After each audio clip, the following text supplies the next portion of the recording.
કે બાપ છે ને, અને ઈ રાજબાને જીવતા જીવ કહેતા કે હું બાપ બેઠો છું. ઈ ના કવિતા રાજબા પ્રયત્ન કરું.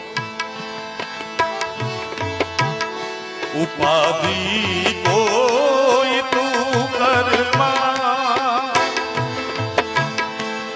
ઉપાધિ કોઈ તું કરમાં, હજી હું બાપ બેઠો છું, હજી તારો બાપ બેઠો છું.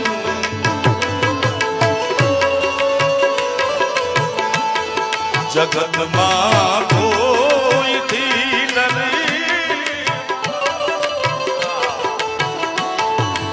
એ જેનો બાપ પડકારો કરીને કે દુનિયામાં રાવણ થી નો બીવે સાહેબ, કારણ કે એની પાછળ બાપની બેકિંગ છે, બાપનો આશીર્વાદ છે. જગતમાં કોઈ દી ડરમાં હજુ